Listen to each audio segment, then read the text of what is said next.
Dear viewers, I welcome you all for a lecture session on the topic of atomic force microscope. So, atomic force microscopes can be used to image the topography of soft biological material in their native environment. So, we'll dive deep into the construction and working of atomic force microscope.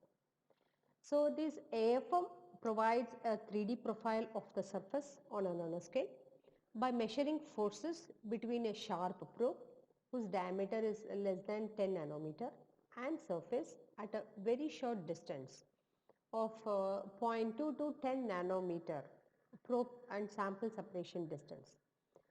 This probe is supported on a flexible cantilever and the AFM tip gently touches the surface and records the small force between the probe and the surface.